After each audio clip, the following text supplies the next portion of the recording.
reka dushimire Imana cyane kubera ko ikomeje kuturindisha ubuntu bwayo, tukaba tugihumeka. Izina ry'Imana yacu nirihabwe icyubahiro. Tugiye kwigana ijambo ry'Imana, ariko mbere ya byose reka tubanze dusenge. Turagushimye, turaguhimbaje cyane kuko ukomeje kutwitaho, tukaba tugihumeka. Izina ryawe nirihabwe icyubahiro.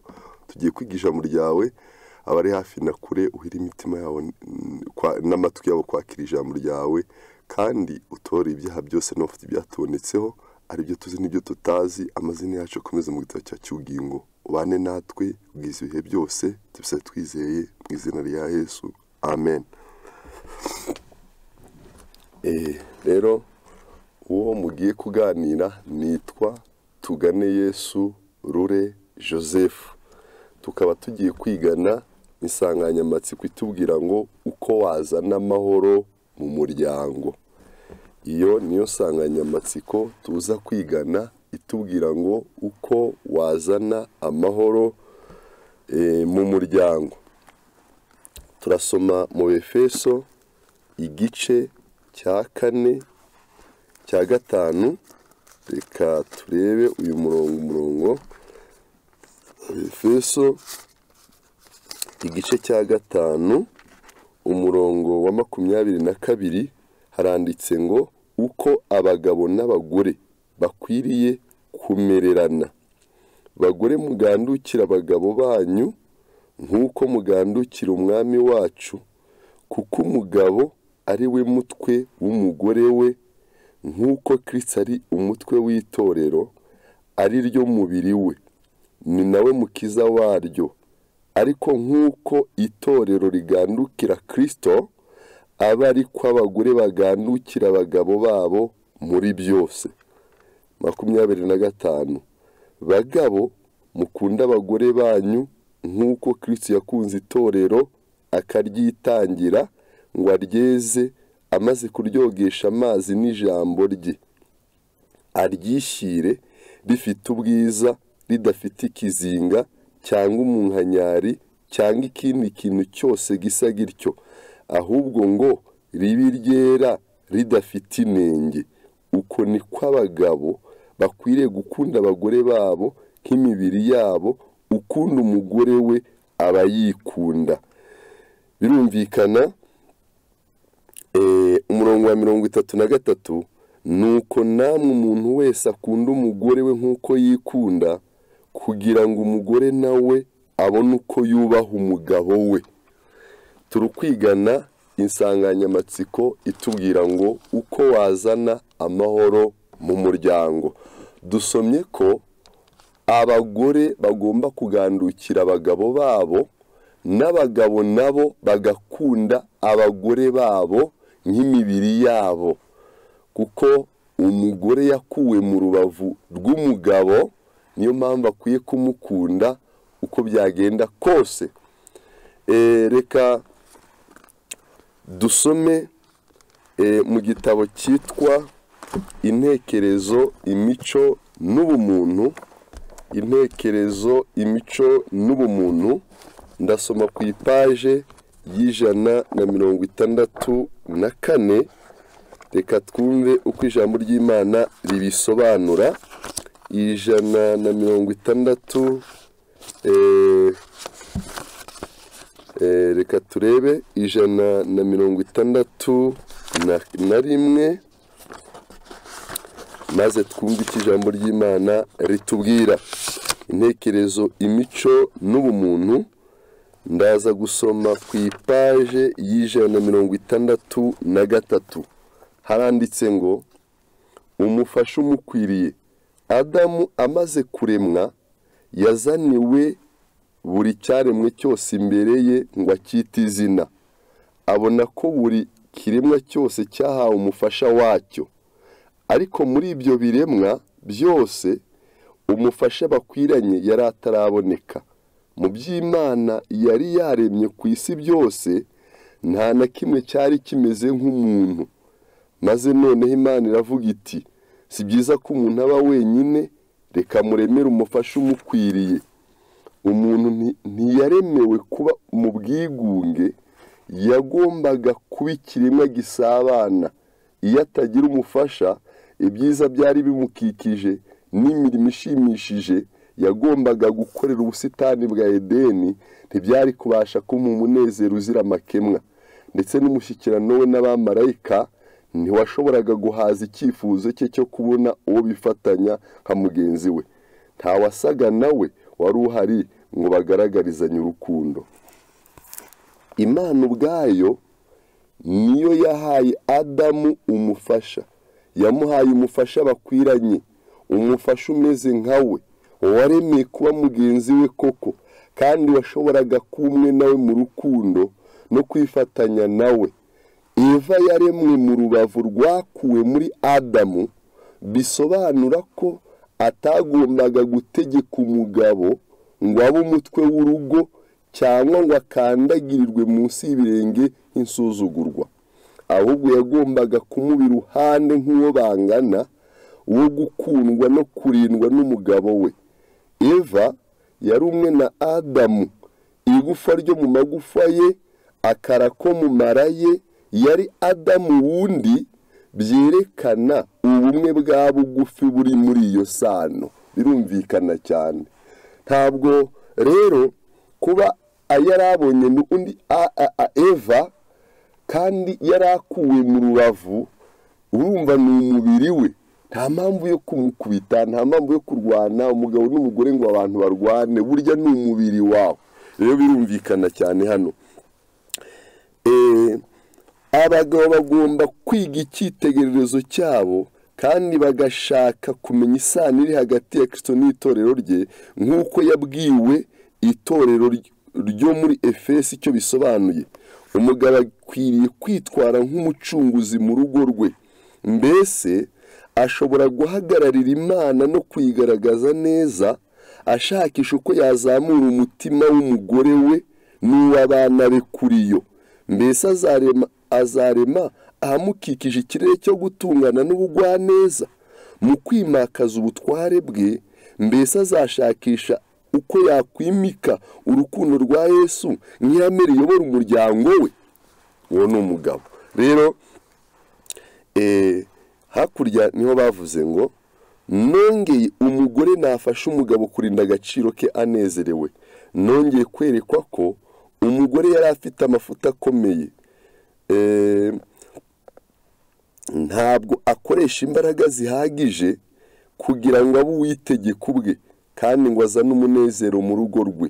Akenshi usanga yijimye mu maso maze akaganyishwa n'ubusabusa.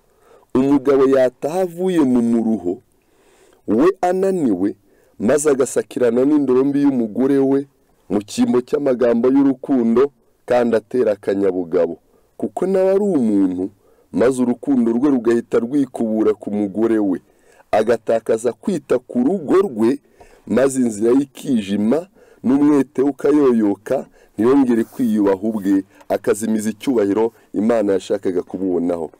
Umugabo ni umutwe w'urugo nk'uko Kristo ari umutwe w'itorero, kandi uburyo bwose umugore yakoresha kugira ngo arimbure kandi anyage ubutware bw'umugabo, bene uwo mugore arakaza Imana. Ni inshingano y'umugore gushyira ibyifuzo n'ubushake bw'imbere y'umugabo. Bombi bashobora kujya inama, ariko ijambo ry'Imana rivuga ko umwanzuro uheruka ari uw'umugabo. Niyo mpamvu umugabo ni umutwe w'urugo, niwe urutekerereza, naho umugore ni umufasha, ni nawe perezida w'urugo. Umugore ni minisitiri w'intebe, abana bakaba abaturage. Icyo ni igihugu kigomba gutegekwa kandi kikagira gahunda. Igihugu gitegekwa n'umugabo, umugore akaba minisitiri w'intebe, umugabo akaba perezida, abana bakaba abaturage. Icyo gihugu gito, ntihagire ibinanira umugabo, byamunanira akiyambaza Imana kandi akabikemura. Haranditse ngo nta mugore uteshwa agaciro nuko yumvira uwo yihitiyemo wamubera umujyanama n'umurinzi. Umugabo agomba kugundira ubutware bwe mu muryango, afite ubugwaneza bwose, nyamara atajenjetse. Birumvikana cyane, ntabwo agomba kujenjeka kuko umuryango usaba kuyoborana ubwenge ariko nanone ntujenjeke kugira ngo ejo uwo muryango utazawubazwa.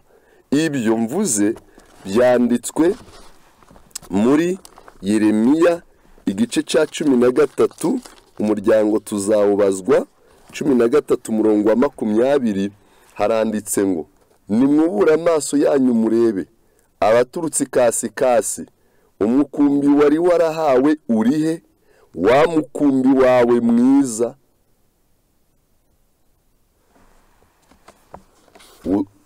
Ubwawe Imana izakubaza uko wahagaze mu muryango, kabiri kubaza umudamu wawe, ikubaze n'abana.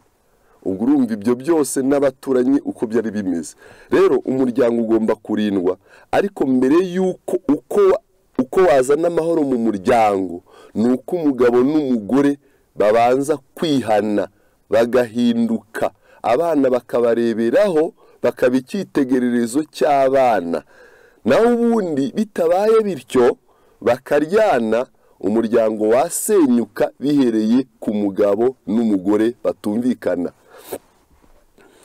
Mu Migani igice cya 24, reka dusome twumve icyo ijambo ry'Imana rivuga. Imigani igice cya 24 umurongo wa 3 haranditse ngo ubwenge nibwo bwubaka urugo kandi rukomezwa no kujijuka, kumenya niko kuzuza amazu yo muri rwo, no ibintu byose by'igiciro cyinshi n'iby'igikundiro. Birumvikana nta kindi cyakubaka urugo uretse ubwenge. Urugo rwubakwa n'ubwenge. Kumenya kukuzuza amazu, ibintu byinshi byo muri urwo rugo bikaza bikaboneka. Kandi ubwo umugabo akubahwa n'umugore akubahwa bitewe n'uko umugore yakoze ibimureba n'umugabo akora ibimureba, noneho urugo amahoro arahinda. Noneho turasoma mu rwa mbere rw'Abakorinto igice cya 7 umurongo wa 1 kugeza 5, ibyerekeye ishyingirwa. Ibyerekeye ibyo mwanyandikiye, ibyiza nuko umugabo adakora ku mugore, ariko kubwo kwirinda gusambana, umugabo wese agira uwe mugore n'umugore wese agira uwe mugabo, umugabo aha umugore w'ibimukwiriye, kandi n'umugore nawe abigenza atyo ku mugabo we, kuko umugore adatwara umubiri we ahubwo utwarwa n'umugabo we, kandi n'umugabo nawe adatwara umubiri we ahubwo utwarwa n'umugore we. Ntimukimane keretse ahari musezeranye igihe, kugira ngo mubone uburyo bwo gusenga, kandi mwongere guhura Satani atabagerageresha iruba ry'imibiri yanyu. Iyi ni inyandiko ishorewe n'Umwuka w'Imana, uko wazana amahoro mu muryango. Mu gitabo ndaza gusoma ingingo 12 zatuma amahoro azanwa mu muryango, byatuma umuryango unezerwa. Iyi ngingo ya mbere yatuma amahoro aboneka mu muryango ni ukuganira n'umufasha wawe. Kuganira, ibiganiro ntubimwime kandi nawe ntabikwime, mukaganira. Burya iyo abantu bafitanye ibiganiro n'ibindi byose birakemuka. Icya kabiri ni ugusangirira hamwe. Umugabo n'umugore bagasangira, keretse yaje nijoro cyane, ariko ahari muje musangira. Aba bafite mujye musangira, ntacyo bitwaye. Naho ibyo nabyo bizana amahoro mu muryango. Icya gatatu ni ugusengera hamwe mu gitondo na nimugoroba, mukigana umurinzi kandi mugasengera hamwe. Ukareka umugabo akaba yakwigisha umurinzi, ejo wenda akabona umugore nawe akawigisha, agasenga se. Ibyo nabyo bizana amahoro. Gusengera hamwe mu gitondo na nimugoroba. Icya gatatu, icya kane ni ugusengera mu gitondo na nimugoroba. Icya kane ni ukwigira umurinzi hamwe. Icya gatanu ni ukubwizanya ukuri. Icya gatandatu ni uguhana ijambo kuri buri wese akavuga iriri ku mutima we. Icya karindwi, buri wese asabwa kuzuza inshingano zimureba mu mirimo. Umugabo akuzuza ibimureba, agakora ibimureba, n'umugore nawe agasabwa gukora ibimureba. Icya munane ni uguha umufasha wawe amafaranga uti nawe uyabike uje ugura ibikenewe. Icya cyenda ni ukumwakira neza avuye mu rugendo no kumubaza amakuru y'urwo rugendo. Mwaje amahoro se? Ese mukeneye utuzi two gukaraba ko numva dushyushye, ko mbona mwananiwe? Ese mukeneye karomare? Ibyo byose bizana urukundo n'amahoro mu muryango. Icya cumi ni ukwirinda gusesagura, ukavuga uko buri faranga ryose ryakoreshejwe mu rugo. Nabyo bizana amahoro. Apana kubura umugabo ugakoresha 3,000, ntabwo umugore azi uko byagenze, ugakoresha 5 iyo ngo yashize. Oya, ibyo bizana umutekano muke mu rugo. Icyitwa ifaranga ni ikintu gikomeye cyazana amahoro make mu rugo. Iyo umwe muri abo bashakanye atazi uko amafaranga aba yakoreshejwe kandi yagize n'uruhare mu kuba yayashatse, cyangwa se ibyo mwahinze byose muri kumwe ukagenda ukabyikoreshereza uko wishakiye. 11 ni uguhurira kwibanezeza. 12 ni ukuganira n'abana, mugafata agahe. Ari umubyeyi w'umugore agafata agahe ko kujya aganira n'abana be, kandi akajya babwira bagataha kare, kandi niba batashe bwije bakaje bavuga aho bahoze.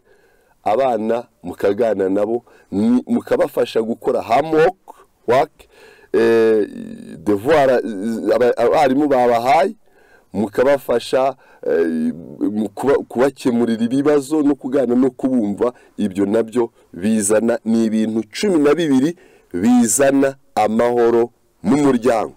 Rero iyo bitabaye bityo, umutekano mu rugo uba mukeya. Rero bantu b'Imana, turukwigana insanganyamatsiko itubwira ngo uko wazana amahoro mu muryango, agahinda noneho ibintu bikagenda neza. Hari indwara nyinshi ngo umugore ashobora gukira bitewe n'uko umugabo we avuga neza, avuga neza, ariko ngo iyo atashye avuga nabi, muri kamere akaba yaramenyereye nabi, ngo izo ndwara umugore ntashobora kuzikira keretse gusa umugabo yihannye agahinduka, noneho izo ndwara zigakira. Ndaza kuzisoma, ni ku ipaji 162, ni intekerezo, imico n'ubumuntu. Haranditse ngo umugabo ashobora kugarira amarembo y'indwara. Umugabo akwiriye kugaragaza ko yitaye ku rugo rwe mu buryo bukomeye, by'umwihariko akagaragariza umugore w'ineza ikomeye igihe afite intege nke.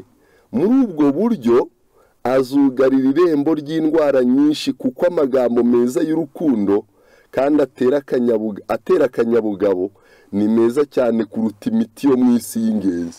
Umugore ashobora kuba arwaye, ariko arwaye ibitekerezo, arwaye kumubwira nabi, arwaye indoyi, arwaye kumukubita, ariko wamubwira neza, mwaganira, za ndwara yari afite zigakira. Ushobora kumubwira neza agakira indwara, umuvuduko w'amaraso, za diabete, za kanseri, indwara zo mu mara, izo mu mpyiko, iziterwa n'igogora, izo zose zikagenda zigakira bitewe n'uko mwabwiranye neza, bitewe n'uko muganira, bitewe n'uko mwigana ijambo ry'Imana. Haranditse ngo muri ubwo buryo azugarira irembo ry'indwara nyinshi, kuko amagambo meza y'urukundo kandi atera akanyabugabo ni meza cyane kuruta imiti yo mu isi y'ingenzi. ibyo bizatera akanyabugabo, umutima ucogoye kandi ucitse intege, kandi umunezero no kurabagirana bizanwa mu muryango n'ibikorwa by'ineza cyangwa amagambo y'inkomezi avuzwe n'umugabo. Bizagorora imihati ye inkubwe 10. Umugabo akwiriye kwibuka ko umugabane w'ingenzi w'umutwaro w'uburezi bw'abana uri ku mugore, kuko niwe utanga umusanzu ukomeye mu guha intekerezo zabo icyerekezo. Kubimenya bizamutera kumugirira impuhwe maze amwiteho, yoroshya imitwaro ye. Azatera umugore we kwishingikiriza ku rukundo rwe rwagutse, kandi ayobore intekerezo ze mu ijuru ahari imbaraga n'amahoro, n'ikiruhuko ku mitima inaniwe.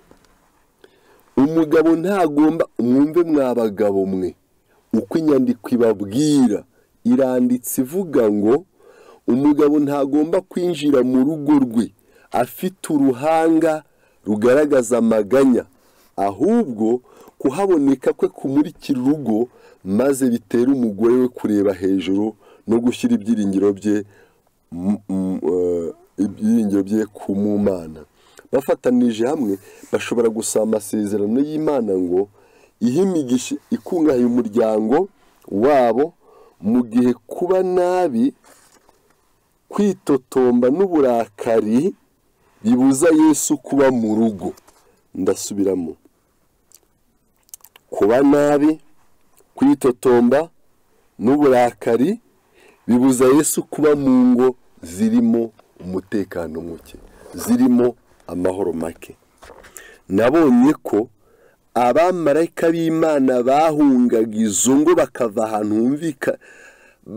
ahantu humvikana amagambo mabi, amahane ndetse n'intonganya. Ubwo babaga bagiye mu zindi ngo zima zifite icyerekezo kizima. Rero abantu b'Imana, turi kwigana insanganyamatsiko itubwira ngo uko wazana amahoro mu muryango. Ese umuntu yayazana ate? Uko yayazana nta kundi. Bibiliya yavuze ngo nimushake muzabona, mukomange muzugururirwa. Kuko ukomanga akingurirwa, n'ushaka abona. Ariko ntabwo waba udashatse amahoro mu rugo ngo ubwo Imana izaza iyagushakire, iyagutereka imbere. Ntabwo ari byo. Ahubwo wowe ubwawe usabwa kugira icyo ukora kugira ngo umuryango wawe ube muzima, umuryango wawe uwe uwo kubaha Imana. Rero hano 178 urugo rwa Gikristo baranditse ngo umutima wa rubanda, uw'itorero cyangwa uw'igihugu n'umuryango.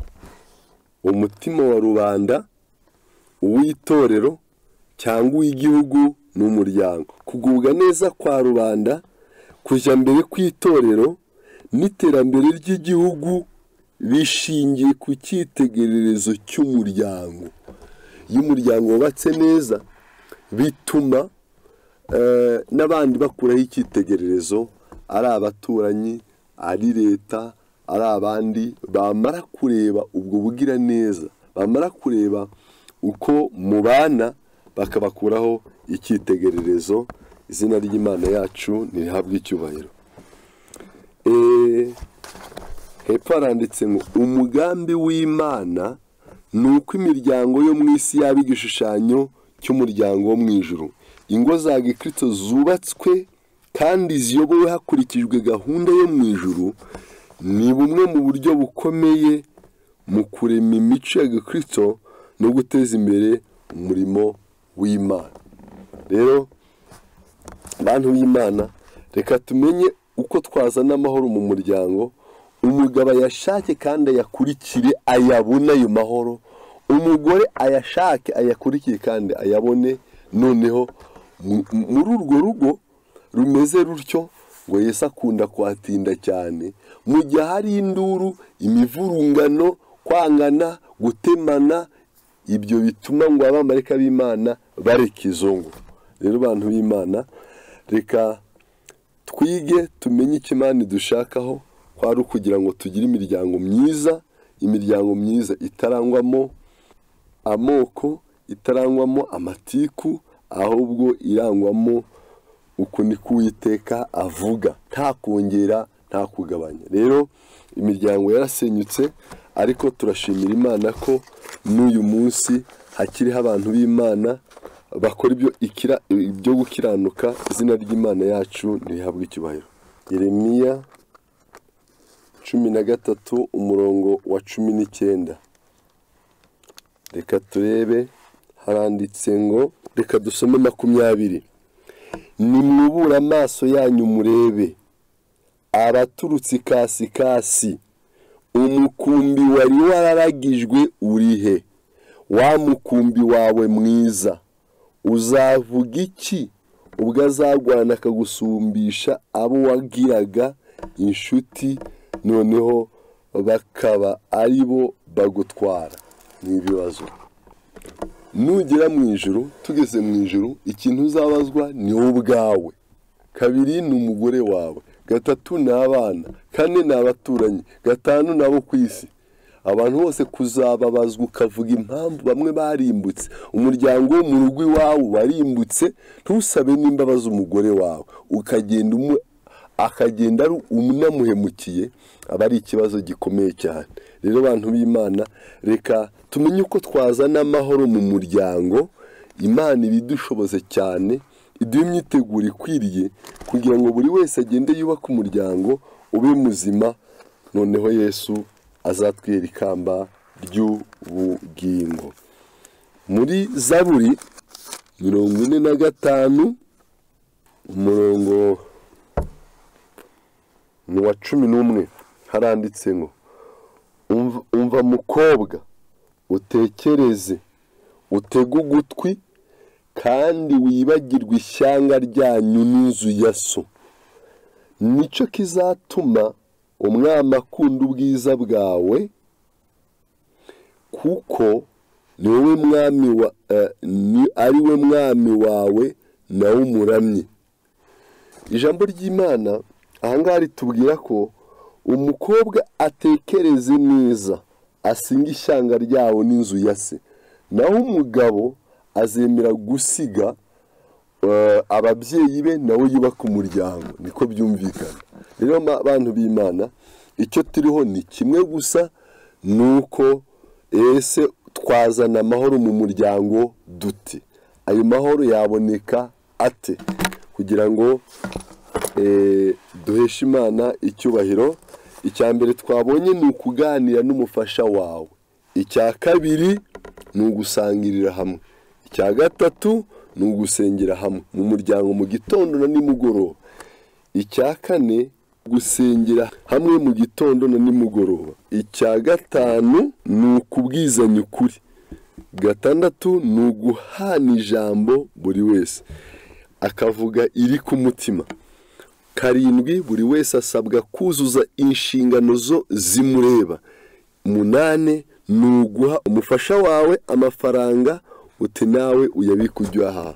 10 aravuze ngo 11 ni uguhura kubanezeza. 12 kuganira n'abana. Icyo ni ijambo ry'Imana ririmo kutubwira uko twazana amahoro mu muryango. Umuryango wazanirwa amahoro ute? Ari uko umugabo n'umugore bihani. Mu gitabo cyitwa Urugo rwa Gikristo havuga ko 423 hatubwira ko kugira ngo umuryango wubakike neza ari uko umugore n'umugabo babanza kwihana, bakayobora icyo gihugu cyabo gito cyo mu nzu, batakiyoboza umwaga n'amagambo y'umucumu, batukagurana, babeshyirana mu rugo. Oya, ahubwo agomba kuyoboza ubugira neza, ariko nanone atajinjitse, kuko abantu bazababazwa ku munsi w'amateka. Uzisobanura uvuga ngo abantu naguhaye barimbutse kuzihe mpamvu.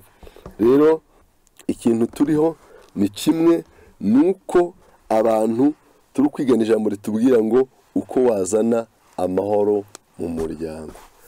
Ndaza gusoma nanone muri kino gitabo cya bibiri cy'umwuka w'ubuhanuzi, haranditse ngo 179 imbuto z'ubumwe. Uko abagize umuryango barushaho kuba umwe mu mirimo y'imuhira, niko icyitegererezo n'ubufasha bigaragazwa hanze n'ababyeyi n'abana kizaguka kandi kikaba ingirakamaro hanze y'urugo. Birumvikana cyane.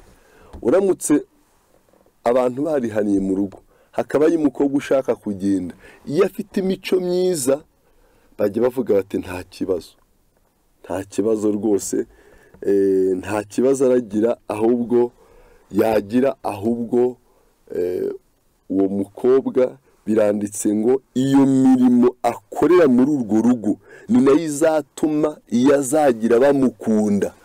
Naho wa wundi wikora mu mufuka witaka, ibyo biragoye cyane, kuko anagezeyo abinyanda bakamusenda izuba riva. Rero bantu b'Imana, reka tuyoborwe n'ijambo ry'Imana, tuyoborwe n'ihame, tutagendeye ngo tuzabigisha cyangwa se tuzabigisha uko twihannye. Oya, ntabwo ari byo. 168 umuzingo wa mbere, intekerezo, imico n'ubumuntu. Babyeyi, igihe mwumva murakaye, ntimugomba gukora icyaha nk'icyo cyo kuruga umuryango wose mukoresheje ubwo burakari bubi. Muri ibyo bihe mube maso inkubwe ebyiri, kandi mufate imyanzuro mu mitima yo kutagira uwo mubabaza mu rugo binyuriye mu magambo yanyu, kandi mumara maze kuvuga amagambo anejeje gusa kandi akomeza abandi. Mugambiriye muti sinzigera nanduza umunezero w'abana banjye bitewe no kurakara kwanjye. Aha ni mu rugo. Nimukomeza kwitegeka bene ako kageni, muzaba abanyambaraga kurushaho. Urwungano rwanyu rw'intekerezo ntiruzaba urunyantege nke, kandi muzakomezwa n'amahame atunganye. Kwiyumvisha inshingano mwakoze mukiranutse bizabakomeza. Abamarayika b'Imana bazemera imihati yanyu, kandi batere kumwenyura ndetse babafashe. Amen. Iyo aho hantu uri mu kazi wibwira ko marayika atahari, ariko aba ahari ngo yandika agufasha kugira ngo uze kurangiza gahunda wihaye. Rero bantu b'Imana, tukwigana ijambo ritubwira ngo uko wazana amahoro mu muryango. Twasanze ko nta kindi cyayazana uretse kwiga ijambo ry'Imana, kwimenyaho icyaha no kukihana, umugabo n'umugore bakihana, bakaganira, bagasangira, noneho ibyo bigatuma urugo rwanyu ruba ruzima, n'abazabakomokaho bakaba abantu bazima, bazabareza amateka y'abantu bariho uyu munsi, bo bakazayabaza kera, maze bakababwira ngo abo ni abantu b'Imana. Kandi ingo nyinshi ziratahwamo n'abadayimoni, ziratahwamo n'abantu bari kwanga ukuri. Bantu b'Imana, icyo Imana ishaka ni kimwe, ni uko buri wese yumva icyo yacumuye ku Uwiteka, ko ibyo yakiraniwemo byose abireka, ahubwo agakunda ijambo ryayo nk'uko ndaza kubibabwira. Umugabo asabwa kugarira amarembo y'indwara nyinshi. Uvuga ngo yaje yakaze, yaje yakaniye, ari gukubita amabase, amasafuriya, abisenyagura, mureke yinjire, ntumuvugishe. Uwo ni wo muti. Barandika ngo guceceka si ubucucu, ahubwo ni ugucengerwa n'ibyuzi, maze ugacira imbere, ugatuza, ugatana usanga iri kuri mu nda kubikura ubuhoro bwawe. Rero bantu b'Imana, reka twumve ko iki jambo ry'Imana ridutegeka twe ntabwo twagikora ngo kituzanire inyungu, kandi ijambo ry'Imana ribitubuza, ahubwo tuyoborwe n'umwuka w'Imana, tugengwe nawe. Imana yacu impanda y'imperuka nivuga tuzahabwe ikamba ry'ubugingo. Ndaza gusoma indi paje noneho nihuta kugira ngo ngere iyo nshaka gusoreza. Mu Befeso igice cya gatandatu umurongo wa mbere, inshingano y'aburugo, haranditse ngo bana mujye mwumvira ababyeyi banyu mu mwami wacu, kuko ari byo bibakwiriye. Wubahe so na nyoko, iryo ni ryo tegeko rya mbere ririmo isezerano, kugira ngo ubone amahoro kandi uramiye mu isi. Iyi ni inshingano y'aburugo, harimo umugabo ari umutwe w'urugo, harimo umugore minisitiri w'intebe, harimo abaturage ari bo bana. Icyo gihugu kakiyobora noneho kugira ngo Imana yacu ihabwe icyubahiro kandi ntikikunanire kubw'ubufashwa n'Imana. Rero baranditse hirya bati, mwumve hirya baravuze ngo namwe base ntimugasharire abana banyu, ahubwo mubarere mubahana mubigisha iby'umwami wacu. Kubahana ntabwo ari ugukubita ibibando n'ibibuye n'imisumari, ahubwo guhana umwana nibyo bise punir, ni kumukubita umunyafu, ntabwo cyangwa se ibiri bitewe n'uko yakwemereye bati nakosheje bita inkoni ebyiri, abakwihaye kandi ntacyo aba asigaranye. Rero bantu b'Imana, ijambo ry'Imana ritubwira ni kimwe, nuko icyo twabonye cyo nuko uko wazana amahoro mu muryango, buri wese umugabo n'umugore basabwa kwihana bagahinduka. Niba hari n'ikibazo bo bafitanye bakaja kugikemura iyo hirya y'urugo, n'ibyo bashaka kuvuga, ariko imbere y'abana bari kubota ntabwo ari byo, kuko ibyo byatuma urukundo yaragufitiye rugenda ruyoyoka. Rero Imana yacu ihabwe icyubahiro cyane, kubera ko ikomeje kutunisha ubuntu bwayo. Izina ry'Imana yacu nirihabwe icyubahiro.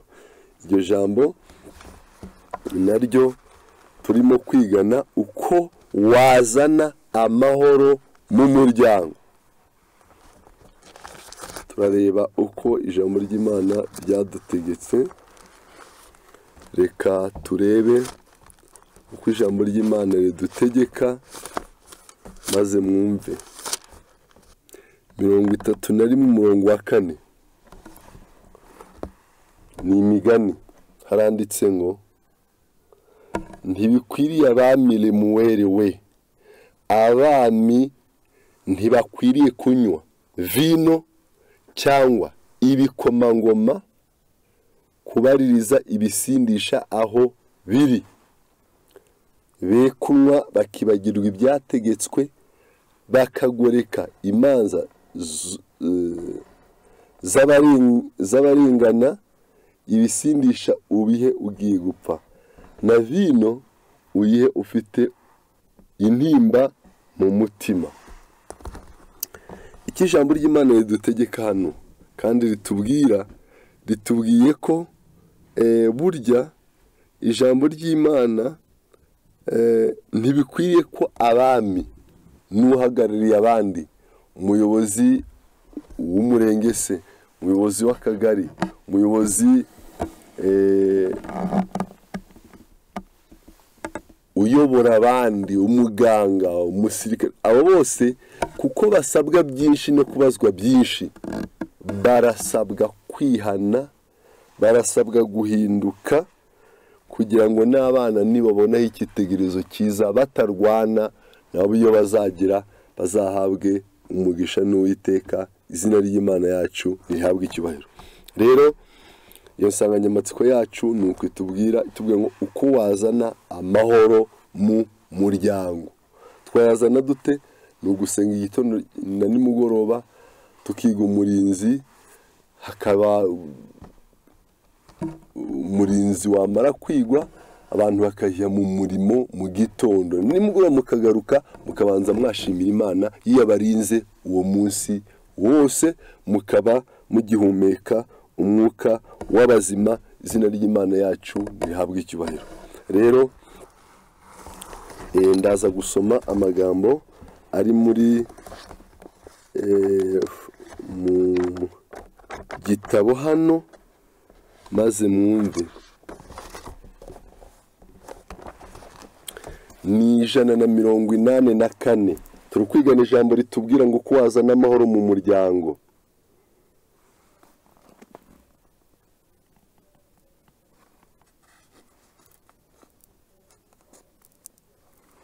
Ibituma urugo runezerwa. Ni 184. Ijwi rinejeje, kwiyoroshya no kwicisha bugufi n'urukundo rwimbitse bigaragara mu bikorwa byose.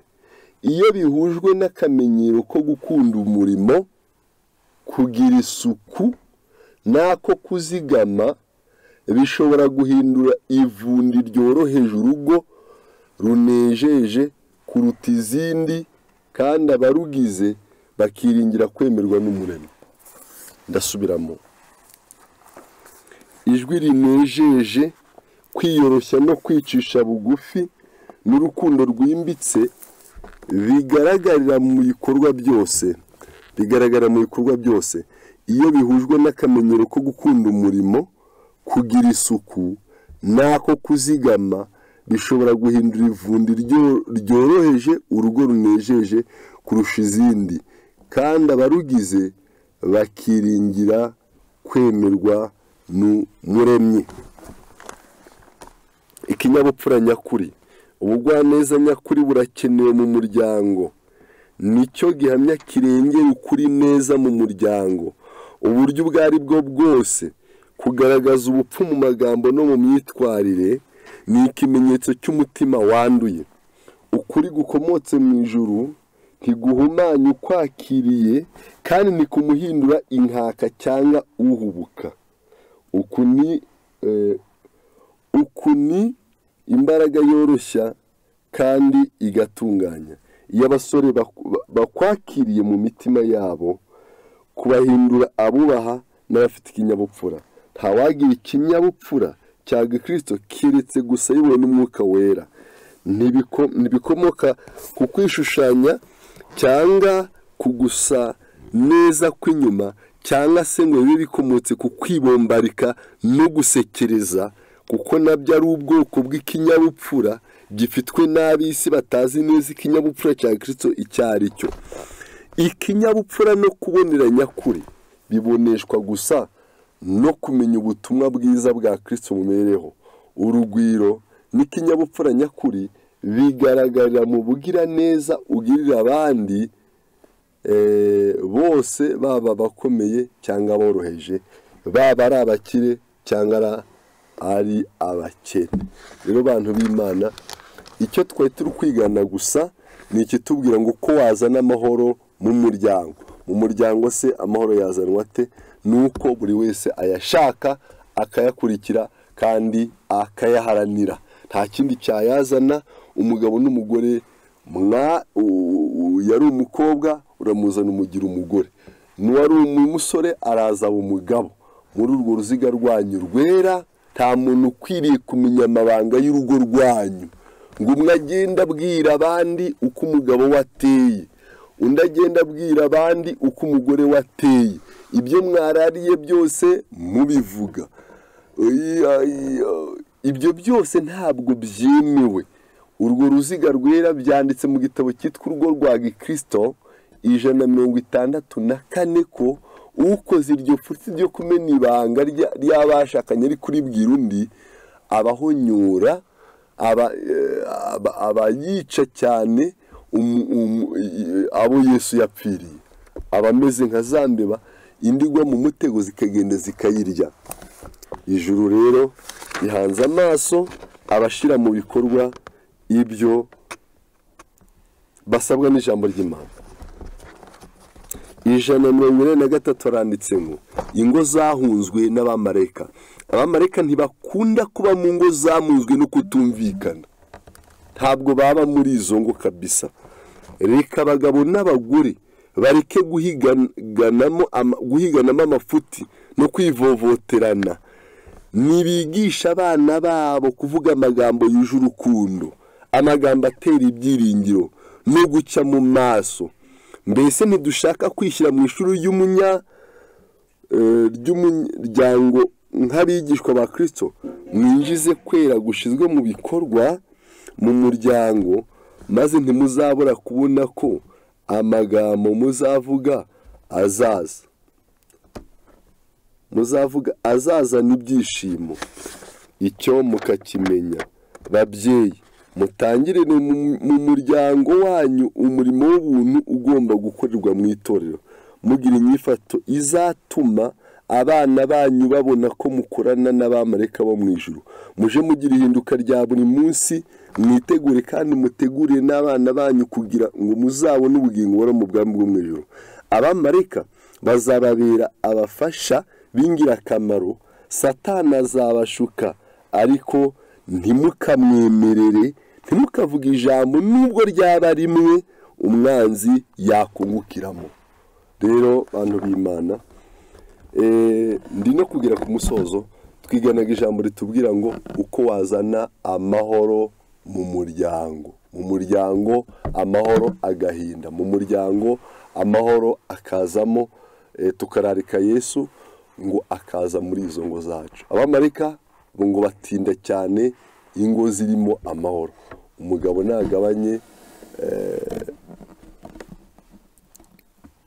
agabanye ibikorwa bibi yakoraga, n'umugore nawe abireke. Ntabwo ari no kubigabanya, ni ukubireka bikavaho. Noneho abantu baganire, bumvane, ibyo bitume umuryango wongera kuba muzima, wubakike kandi uhesha Imana yacu icyubahiro. Rero ko ndi kwihutira kugera no ku musozo, iryo jambo niryo ry'ukuri kandi rirakiranuka ko abantu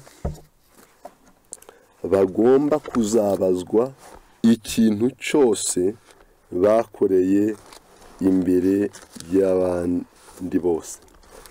Mu gitabo cya Ngoma, reka masozereze mu gitabo cya Ngoma 24:15 haranditse ngo ariko Yehoyada ashize keragira mu zabukuru arapfa. Ubwo yapfaga yari amaze imyaka 130 avutse. Bamuhamba mu mudugudu wa Dawidi hamwe n'abami, kuko yakoze ibyiza mu Isirayeli no ku Mana no ku nzu ye. Ntabwo wazana amahoro mu isi, amahoro mu muryango, nawe ubwawe utihesha amahoro. Amahoro ya mbere uzayiheshe, aya kabiri uyahe mugenzi wawe, umudamu wawe, aya gatatu yaha abana, abaturanyi bakurikireho, nabo hirya yaho, bitewe nuko hari uko nawe wifashe. Ntabwo urugo rwagutuka ngo urusubize ukirushoboye, ahubwo urihangana kubera Imana bigashoboka.